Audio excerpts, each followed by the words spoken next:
Good evening सबको। Question mark में आपका स्वागत है। मैं आपका एजुकेटर रंजीत कुमार और आपको 9th क्लास के वीडियो में आपका स्वागत करते हैं। क्योंकि आपको पता होगा कि हम जो अभी पढ़ने जा रहे हैं वो सेकंड पार्ट होने वाला है। क्योंकि हमने फर्स्ट पार्ट में क्या पढ़ा, इम्प्रूवमेंट ऑफ फूड रिसोर्सेज का पहला पार्ट हमने पढ़ा। जो भी वीडियो को नहीं देखे हैं वो जाके डिस्क्रिप्शन में लिंक दिया होगा, बिल्कुल देखें। उसके बाद जो सेकंड पार्ट है, आज हम लोग एनिमल हस्बेंड्री के बारे में पढ़ेंगे। ठीक है, तो चलिए स्टार्ट करते हैं। लेकिन ये जो वीडियो आप देख रहे हैं वो हमारे एक और प्लेटफॉर्म बायोलॉजी पाठशाला में भी आप जाके सेम वीडियो को देख सकते हैं। चलिए स्टार्ट करते हैं एनिमल हस्बेंड्री। और आज का क्लास इतना इंटरेस्टिंग होने वाला है क्योंकि हमने पूरा प्रेजेंटेशन जो बनाया पूरा डायग्रामेट्रिकली फॉर्म में और फ्लो चार्ट में आपको समझाने का कोशिश कर रहे हैं। क्योंकि आपको ये चैप्टर थोड़ा बोरिंग भी लगता है या लगता है कि कितना कंटेंट को पढ़ना है, हमने ज़्यादा कंटेंट नहीं डाला है। जो इंपॉर्टेंट कंटेंट है वही सारा हमने इस वीडियो में डाले हैं। चलिए स्टार्ट करते हैं एनिमल हस्बेंड्री। आपको कितना अच्छा पिक्चर आपके लिए यहाँ पे दर्शाया गया है, जिसमें एनिमल हस्बेंड्री का मतलब ये हो रहा है कि हम लोग क्या कर रहे हैं कि हम लोग एनिमल्स का केयरिंग कैसे करेंगे, उसका देखभाल कैसे करेंगे कि उससे क्या हमें ज़्यादा से ज़्यादा इम्प्रूवमेंट हो या हमारा प्रोडक्शन ज़्यादा से ज़्यादा हो। क्योंकि अगर हम बात करें कि हमें अगर न्यूट्रिएंट या फूड चाहिए होता है तो हमें दो सोर्स होते हैं, एक तो प्लांट सोर्स होता है और एक एनिमल सोर्स होता है। तो एनिमल सोर्स से अगर हम मीट का बात करें, फिशेस का बात करें, तो ये सारे नहीं होंगे। जो मिल्क है या फिशेस है, जो अगर हम एनिमल का बात करें, जैसे हमारे पास काव है, हैन है, ठीक है, तो हनी है, तो इससे हमको जो इल्ड हो रहा है, जैसे अगर हम गाय का बात करें तो गाय से हमें दूध मिलेगा और दूध के जो प्रोडक्ट होंगे, ठीक है, उसके लिए भी यूज़ करेंगे। तो हमें क्या करना होगा, उस सब के लिए हमें उसका देखभाल करना होगा। और पूरा एनिमल हस्बेंड्री को हम क्या कर सकते हैं, 4 या 5 पार्ट में उसे हम डिवाइड कर सकते हैं। जो पहला एनिमल हस्बेंड्री में हम जो बात करेंगे इस चैप्टर में, वो होगा पहला पार्ट कैटल फार्मिंग। ठीक है, और कैटल फार्मिंग का मतलब ये हो जाएगा कि rearing of the cattle for the milk. हम क्या करेंगे, देखभाल करेंगे कैटल को, मींस एनिमल्स को, जो क्या करे जिससे हमें दूध मिलता हो। तो उस चीज़ को देखभाल करने के लिए हम उसे किस में पढ़ेंगे, हम उसे कैटल फार्मिंग में पढ़ेंगे। और सेकेंड पार्ट जो हम पढ़ेंगे वो होगा पोल्ट्री फार्मिंग। और पोल्ट्री फार्मिंग में हम क्या करेंगे, बर्ड्स का देखभाल करेंगे। किसके लिए, हैन के लिए और मीट के लिए। ठीक है, जो पूरा चैप्टर है उसने हमने क्या किया, 1, 2, 3 और 4 पार्ट में उसे डिवाइड कर दिया गया टोटली। ठीक है, जो पहला पार्ट, दूसरा पार्ट और तीसरा पार्ट हुआ। जो पहला पार्ट हमने बोला कैटल फार्मिंग होगा और दूसरा पार्ट होगा पोल्ट्री फार्मिंग। और जो पोल्ट्री फार्मिंग होगा जिसमें हम क्या करेंगे, पोल्ट्री फार्मिंग में हम हैन और मीट के बारे में पढ़ेंगे। और हम कैटल फार्मिंग में क्या, मिल्क के बारे में पढ़ेंगे। ठीक है, और थर्ड पार्ट जो होगा वो होगा एपीकल्चर।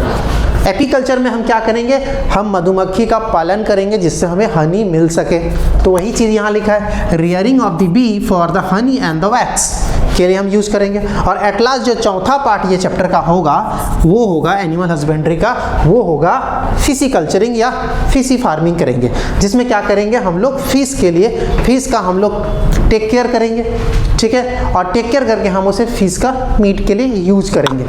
ठीक है, आई होप आपको समझ में आ रहा होगा कि टोटली ये चैप्टर किस पे है। एनिमल हस्बेंड्री को हम लोग 4 पार्ट में डिवाइड कर रहे हैं। पहला पार्ट जो होगा वो होगा कैटल फार्मिंग, जो हम क्या करेंगे, हम गाय का या जो एनिमल से हमें दूध मिलता है उसका देखभाल करेंगे। ठीक है, फिर हम दूसरा पार्ट हम जो पढ़ेंगे वो पोल्ट्री फार्मिंग, मींस ऐसे एनिमल का देखभाल करेंगे जिससे हमें क्या मिलता हो, एग मिलता हो और मीट मिलता हो। पोल्ट्री फार्मिंग के अंदर में आएगा। फिर अगर हम क्या करेंगे, एपीकल्चर होगा। एपीकल्चर में हम क्या करेंगे, एनिमल्स का देखभाल करेंगे, मतलब मधुमक्खी का देखभाल कैसे करेंगे जिससे हमें मधु और वैक्स यानी कि मोम मिल सके। फिर एट लास्ट जो हमारे पास है फिशी फार्मिंग। फिशी फार्मिंग में हम क्या करेंगे, फिशिकल्चर करेंगे। फिशिकल्चर में हम क्या करेंगे, हम मछली का पालन करेंगे। जो हम क्या करते हैं, मछली पालन करके हम मछली के लिए या उसके मीट के लिए हम उस पर रिक्वायरमेंट या डिपेंड रहेंगे। तो टोटली आपको समझ में आ गया कि ये जो एनिमल हस्बेंड्री है उस एनिमल हस्बेंड्री में हमें 4 पार्ट पढ़ने हैं। पहला पार्ट है कैटल फार्मिंग, दूसरा पार्ट है हमारे पास पोल्ट्री फार्मिंग, तीसरा पार्ट है एपीकल्चर और चौथा पार्ट है हमारे पास फिशी फार्मिंग।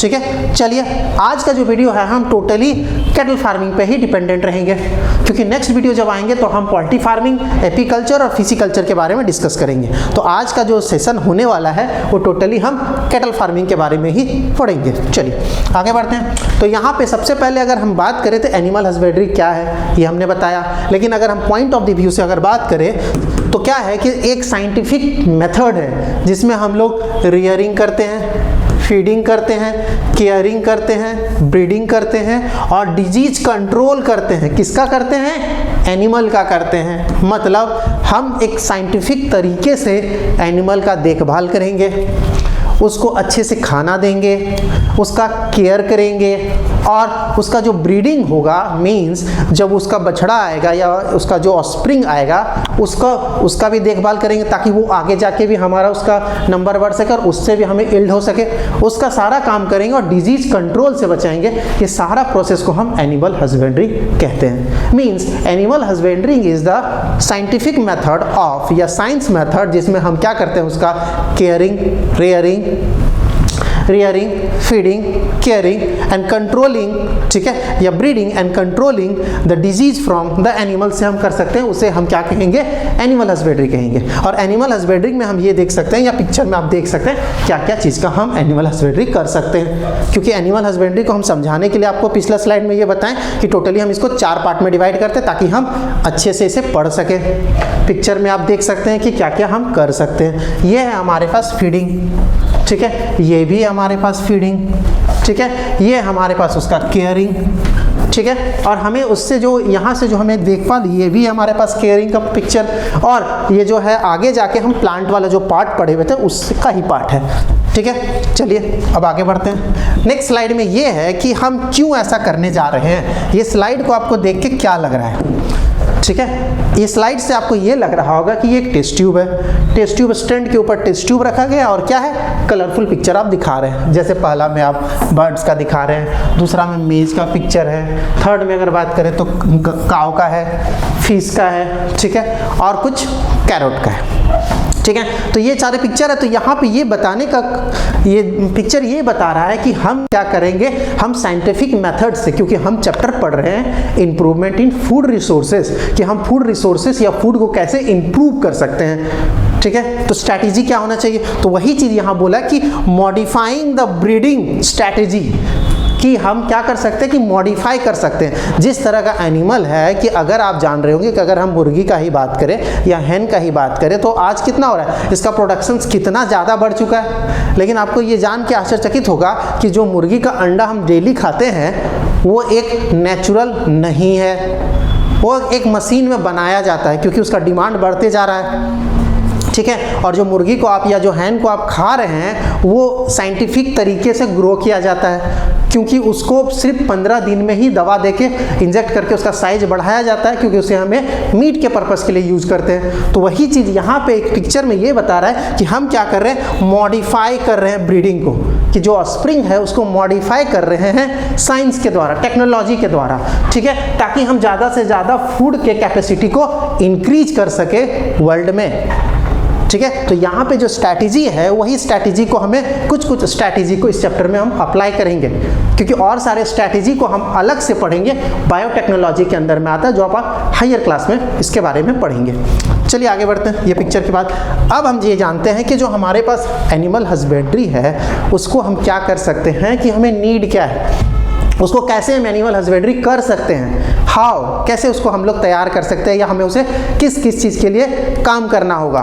तो पहला चीज़ ये बोलता है कि अगर हमें एनिमल हस्बेंड्री कर रहे हैं, क्यों कर रहे हैं, क्योंकि हमें उससे ज़्यादा से ज़्यादा यील्ड चाहिए, ज़्यादा से ज़्यादा पैसा कमा सके, जो इंडिया का या जो वर्ल्ड का रिक्वायरमेंट है उसको फुलफिल कर सके। तो उसके लिए हमें क्या करना होगा, हमें सबसे पहले proper feeding of the animals क्या करना होगा। सबसे पहला पार्ट कि हमें एनिमल का फीडिंग जो है, खाना एक प्रॉपर तरीके से देना होगा। ठीक है, क्योंकि ऐसा ना हो कि हम उसे खाना अच्छे से ना दें तो क्या हो सकता है, उससे क्या हो सकता है, अगर गाय को हम खाना लेट से दें या कम दें तो हमारा दूध भी कम मिलेगा। ठीक है, और अगर हम मुर्गी को या हैन को अच्छे से खाना ना दें तो उसका साइज रिड्यूस हो जाएगा। ठीक है। तो हमारा जो खर्चा है या जो हम कह सकते हैं कि बढ़ा या कम होना, वो कम हो जाएगा। ठीक है, तो वही चीज़ बोला है कि हमें क्या करना होगा, सबसे पहले proper feeding of the animals, एक प्रॉपर तरीके से हमें एनिमल को खाना देना होगा। सेकेंड चीज़ बोलता है कि proper shelter of the animals, अगर हम एनिमल्स को हम अपने प्रोडक्शंस के लिए या अपने हम स्वार्थ के लिए या हम उसे हायर यील्ड के लिए यूज कर रहे हैं, तो उसे एक प्रॉपर घर देना होगा, शेल्टर देना होगा, जहाँ पे उसको हम रख सके। यही चीज़ बात कर रहा है। फिर बोल रहा है कि प्रॉपर केयर, अगर हम उसे रख रहे हैं तो उसे हमें देखभाल भी अच्छे से करना होगा। अच्छे से करना होगा मीन्स जो वो जगह पे, जो शेल्टर पे उसको रख रहे हैं, उस जगह को वेंटिलेटेड रखना होगा, हवादार बनाना होगा।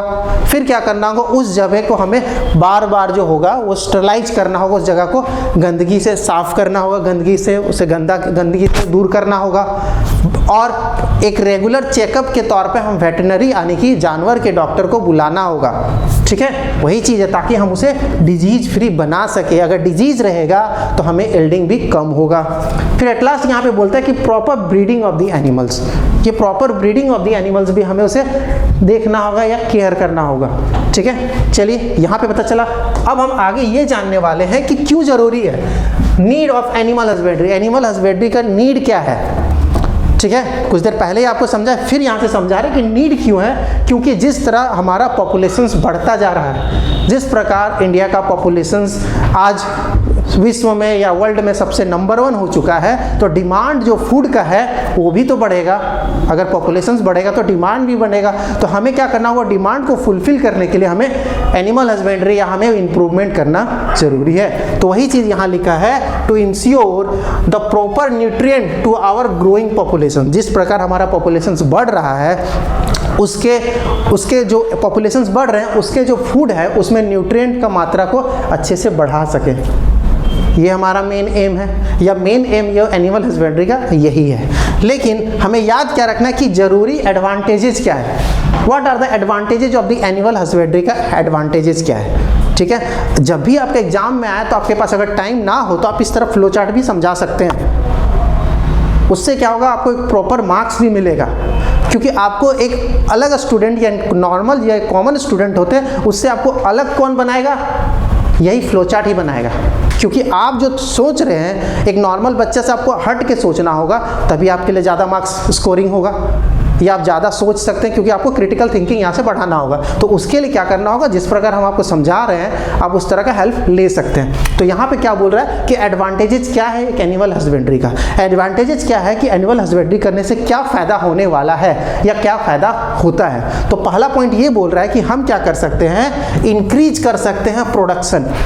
एनिमल्स के बारे में पढ़ रहे हैं तो एनिमल्स से जो हमको प्रोडक्ट मिल रहे हैं उसका यील्डिंग जो है ज़्यादा कर सकते हैं। जैसे मिल्क का प्रोडक्शन को ज़्यादा कर सकते हैं, दूसरा एग का प्रोडक्शंस को ज़्यादा कर सकते हैं, तीसरा फिश का प्रोडक्शंस को ज़्यादा कर सकते हैं या फिश का मीट के लिए, चौथा हनी बी और वैक्स का प्रोडक्शंस को ज़्यादा कर सकते हैं। ठीक है, तो मतलब आप यहाँ से 4 पॉइंट भी ऐसे बना सकते हैं या एक ही पॉइंट में आप जब समझा सकते हैं। क्या कर सकते हैं, पहला increase the production of fish या milk, egg, fish, honey bee या हनी वैक्स या हनी और हनी वैक्स के लिए यूज कर सकते हैं। एट लास्ट जो सेकंड एडवांटेजेस है वो है कि proper usages of the animal product. अगर इससे क्या हो जाएगा कि हम जो एनिमल प्रोडक्ट हमको मिल रहा है, ठीक है, तो उसका हम प्रॉपर यूज कर सकते हैं, वो भी एक एडवांटेजेस है। थर्ड है कि हम उसे डिजीज रेसिस्टेंस बना सकते हैं, कि वैसे एनिमल्स को हम बीमारियों से दूर रख सकते हैं। क्योंकि अगर हम एक एनिमल हस्बेंड्री के द्वारा अगर इसका हम देखभाल करते हैं, केयरिंग करते हैं, ब्रीडिंग करते हैं, ठीक है, तो क्या हो जाएगा, उसका एक प्रॉपर टेक केयर करेंगे। अगर प्रॉपर टेक केयर होगा, देखभाल होगा, तो हम क्या कर सकते हैं, उसे बीमारियों से भी दूर रख सकते हैं। क्योंकि हम उसे अपने निगरानी में उसे रख के हम उसका क्या करेंगे, केयरिंग करेंगे।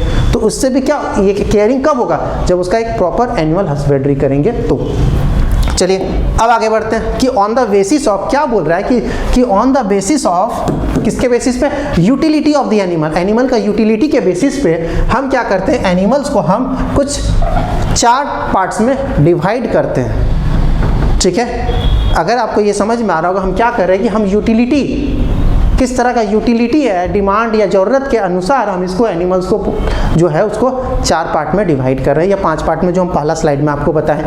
पहला हमने ये कहा, ठीक है, पहले हमने कैटल फार्मिंग के बारे में कहा जिसमें हम लोग मिल्क का यूज़ करते थे। तो वही चीज़ को यहाँ पे भी एक और एग्जाम्पल के द्वारा समझा रहे हैं, जिसमें पहला पार्ट हम ये कर रहे हैं कि सबसे पहला पार्ट जो है वो है आपके पास मिल्क के लिए, मीन्स मिल्क यील्डिंग के लिए। जो हम क्या बोले थे, मिल्क यील्डिंग में हम उसे कैटल फार्मिंग बोल रहे थे। तो वही चीज़ यहाँ पे है कि कैटल फार्मिंग जो है उसमें हम काव का यूज़ करेंगे, बफेलो का यूज़ करेंगे, और गोट से हमें क्या मिलेगा, मिल्क मिलेगा। वही चीज़ वहाँ पे भी हम समझाएं, और यहाँ पे हम पार्टिकुलरली डायग्राम से आपको समझा रहे हैं एक एक एग्जाम्पल डाल के, ठीक है। तो हमने ये कहा कि जो पहला पार्ट हम उसके यूटिलिटी के बेसिस पे डिवाइड कर रहे थे, तो पहला पार्ट था मिल्क या मिल्क यील्डिंग, ऐसा एनिमल्स जिससे हमें दूध मिलता है और दूध से जो प्रोडक्ट मिलेगा उसके लिए यूज़ करते हैं। तो हमें दूध मिलने वाले जो बेसिकली जो एनिमल है वो है आपके पास काव, बफेलो और गोट है। फिर दूसरा पार्ट हमने आपको समझाया था क्या, ठीक है, दूसरा पार्ट हम जो बता रहे थे कि यहाँ पे है मीट और एग के लिए, और मीट और एग के लिए हम क्या बताए थे आपको, ठीक है, मीट और एग के लिए हम उसे कैटल फार्मिंग के बाद बता रहे थे, ठीक है। एक बार चेक कर लेते हैं कि क्या हमने कहा था।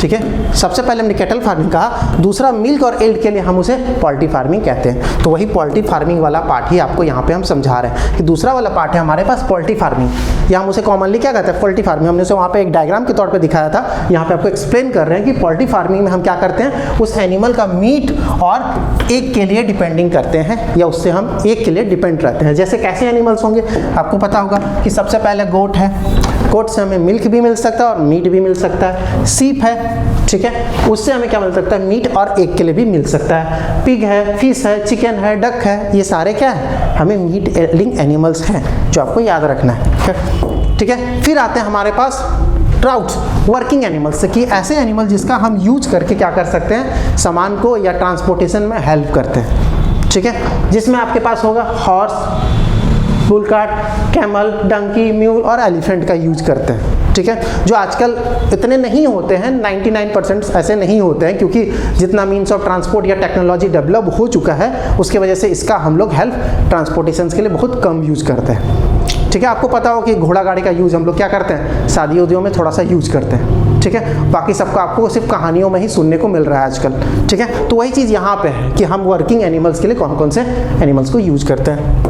फिर है हमारे पास हेयर और सिप के लिए, कि ऐसे एनिमल जिससे हमें क्या मिले, हम उसका क्या करें, हेयर, उसका बाल या स्किन का यूज करके हम उसे आगे प्रोडक्ट बना सकें, ठीक है। जैसे आपको पता होगा सीप का हम लोग उसका ऊल का यूज करते हैं, ठीक है, गोट का ऊल का यूज करते हैं, रैबिट का जो है स्किन, काव का स्किन, बफेलो का स्किन के हम आगे क्या करते हैं, लेदर्स बनाने के लिए यूज करते हैं। तो ये चीज़ आपको याद रखना होगा थोड़ा सा, ठीक है। फिर अब यहाँ पे है, अब हम आते हैं कैटल फार्मिंग के पास, कैटल फार्मिंग के बारे में जानते हैं, ठीक है। तो कैटल फार्मिंग जो हमने ये कहा कि हमने पूरा चैप्टर को 4 पार्ट में डिवाइड किया, पहला कैटल फार्मिंग, दूसरा पोल्ट्री फार्मिंग, तीसरा एपीकल्चर और चौथा फिशिकल्चर या फिशी फार्मिंग के बारे में। तो हमने ये भी शुरू में वीडियो में आपको बताया था कि हम पहला जो लेक्चर है या आज का जो पहला पार्ट है हम उसे कैटल फार्मिंग के बारे में ही डील करेंगे। तो चलिए कैटल फार्मिंग के बारे में ही देखते हैं। तो हमने अभी तक 10 बार या बहुत बार आपको रिपीट करके भी याद करा दिया होगा कि कैटल फार्मिंग होता क्या है। तो वही चीज़ लिखा है, कैटल फार्मिंग इज डन, या कैटल फार्मिंग ऐसा प्रोसेस है जिसमें हम लोग एनिमल्स का टेक केयर, केयरिंग, रियरिंग करते हैं या ब्रीडिंग करते हैं, किसके लिए, मिल्क यील्ड करने के लिए, ठीक है। तो वही चीज़ यहाँ लिखा है। तो वही चीज़ यहाँ बोल रहा है कि cattle farming is done 2 purpose के लिए, 2 पर्पस के लिए यूज़ करते हैं। पहला पर्पस जो है वो है हमारे पास मिल्क का प्रोडक्शंस के लिए, ठीक है, और दूसरा है बल्क लेबर के लिए, मतलब हम सामान ढोने के लिए भी यूज़ कर सकते हैं, बैल का यूज़ करते हैं, ठीक है, तो ताकि हम सामान को ढो सके, जो आपको हमने पिछले स्लाइड में आपको समझाया। तो वही चीज़ यहाँ पे है कि सबसे पहला जो है वो दूध के तौर पे यूज़ करते हैं। तो हमने यहाँ पे डायग्राम में ये समझाया कि सबसे पहले है टिलिंग, मतलब हम क्या कर सकते हैं, खेत में हल चलाने के लिए यूज़ कर सकते हैं, सिंपल वर्ड में बोले तो, या बोल सकते हैं drilling of the drilling farming में यूज़ कर सकते हैं, ड्रिलिंग ऑफ दी फील्ड के लिए यूज़ कर सकते हैं। तो वही चीज़ है। अब इरिगेशन के लिए, खेती गृहस्थी के लिए कर सकते हैं, और हमारे पास कैटल के लिए, कैटल यानी कि हम उसे दूध यील्डिंग के लिए यूज कर सकते हैं, ठीक है। तो आपको समझ में आ रहा हो कि कैटल फार्मिंग में हम क्या क्या करते हैं या उसका 2 पर्पस क्या क्या है, आपको ये याद रखना है। फिर आगे बढ़ते हैं तो फीडिंग ऑफ द कैटल। अगर हम कैटल का फार्म कर रहे हैं तो हम क्या क्या करेंगे? सबसे पहले उसका फीडिंग करेंगे। फीडिंग का मतलब उसे खाना देना। सिंपल वर्ड में बोले, फीडिंग का मतलब क्या हो जाता है कि food given to the animals. अगर एनिमल्स को हम खाना देते हैं तो उसे हम फीडिंग कहते हैं, जो आपको भली बात ही पता होगा।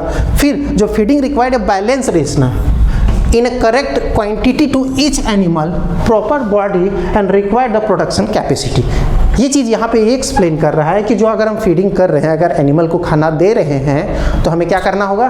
सबसे पहले जो फीडिंग रिक्वायर्ड में हमें बैलेंस प्रपोर्शन या बैलेंस रेशियो में देना होगा, ठीक है। क्योंकि अगर जिस प्रकार अगर हमारा शरीर है तो हमें एक प्रॉपर न्यूट्रिएंट का जरूरत पड़ता है, carbohydrates, proteins, fats, vitamins, minerals.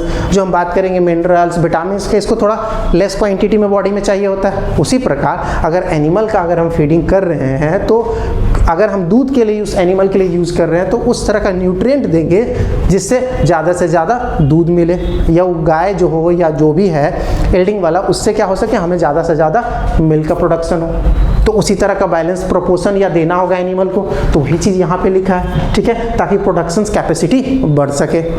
वही चीज़ यहाँ पे पॉइंट में एक्सप्लेन किया। फिर बोला कि both over the feeding and feeding should be avoid, ठीक है। क्या होगा कि ओवर फीडिंग नहीं देना होगा, ज़्यादा देंगे तो क्या होगा, तबियत खराब हो सकता है, ठीक है। या ओवर फीडिंग देंगे, या हम कहते हैं ना simple excess of everything is bad, तो सेम चीज़ यहाँ पे भी है, ठीक है। तो एक प्रॉपर रेशियो या प्रॉपर प्रपोर्शन में उसे हमें फीडिंग देना होगा, वही चीज़ यहाँ पे बोल रहा है, ठीक है। फिर आपको डायग्राम दिखाते हैं फीडिंग में। अब डायग्राम को देखिए, ठीक है। चलिए अब यहाँ पे ये बता रहा है कि जो फीडिंग हम कर रहे हैं तो feeding constitute two main components.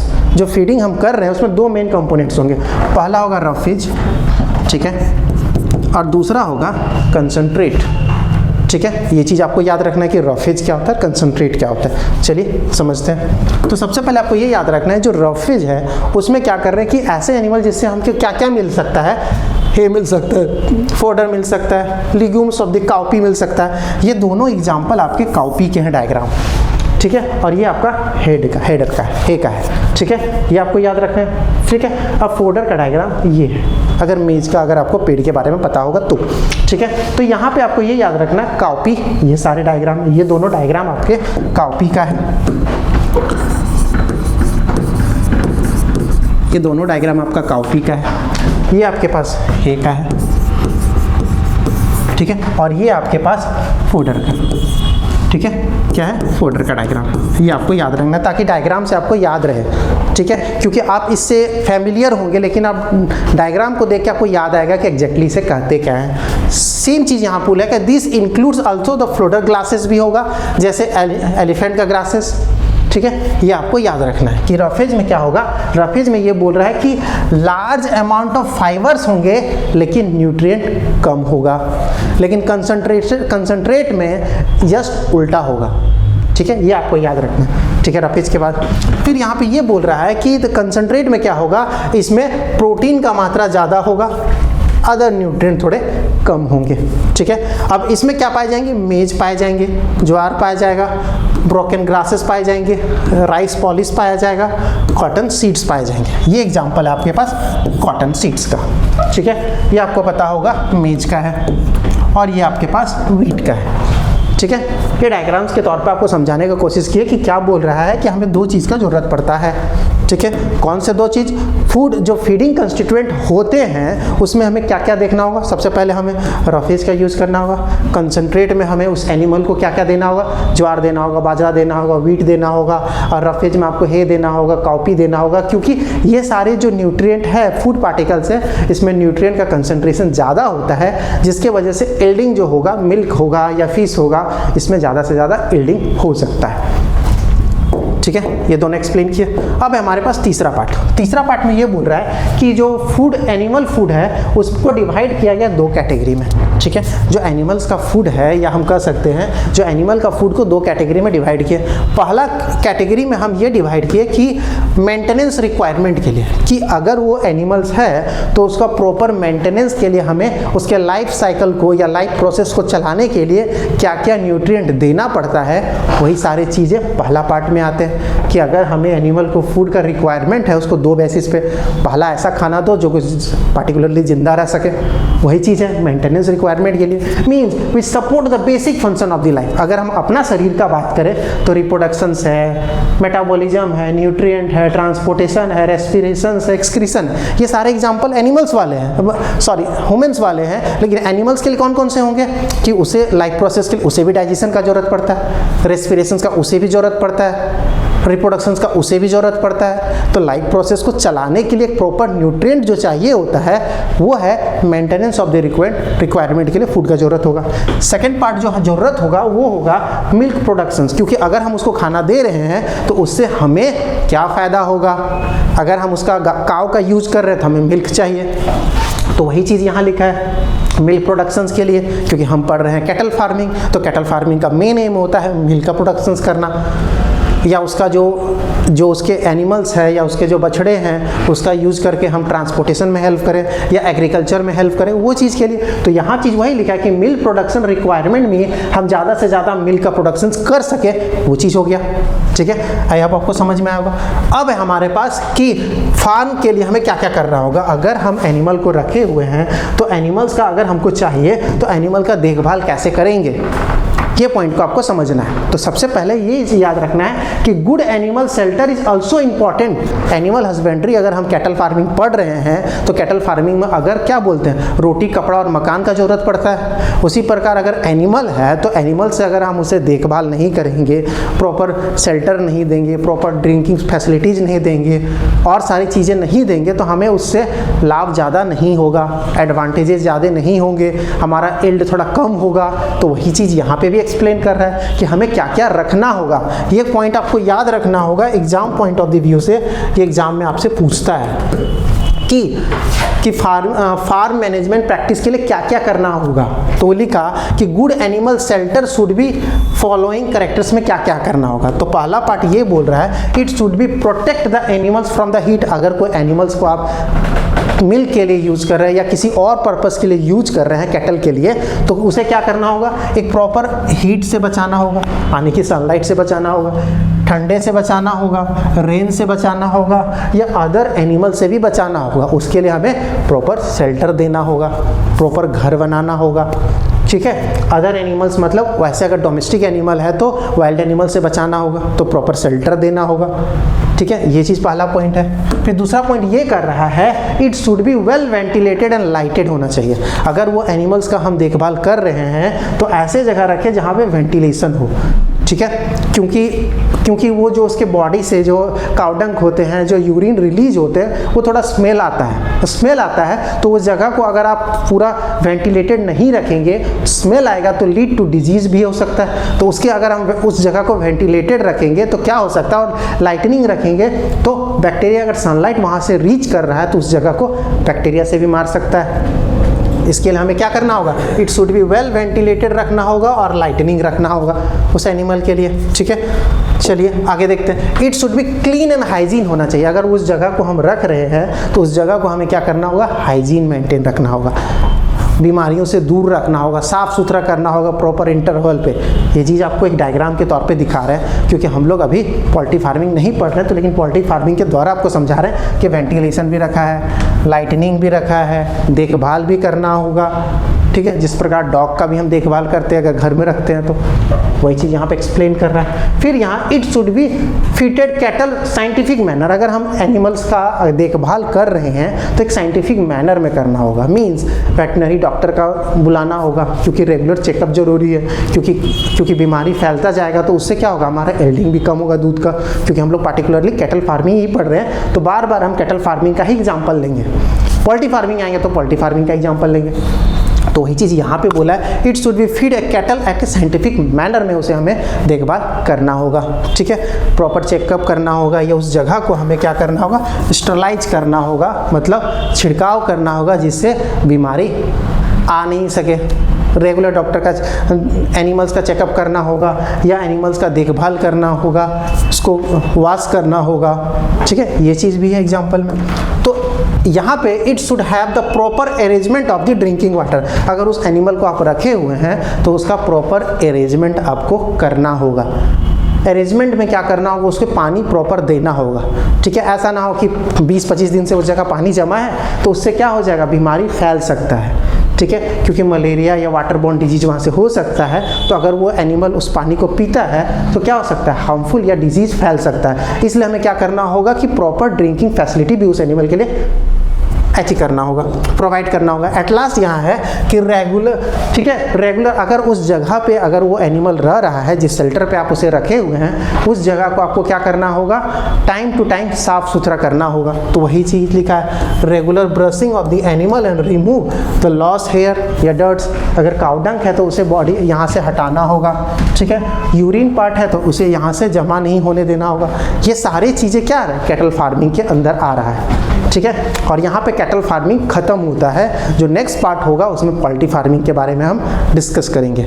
I hope आपको आज हम पूरा वीडियो जो कैटल फार्मिंग का है उसे समझा पाए होंगे, ठीक है। अगर आपको चैनल अच्छा लगा या वीडियो अच्छा लगा तो आप चैनल को सब्सक्राइब करें, दोस्तों के साथ शेयर करें। मिलते हैं नेक्स्ट वीडियो में, तब तक के लिए आप क्वेश्चन मार्क के साथ बने रहें। Thank you.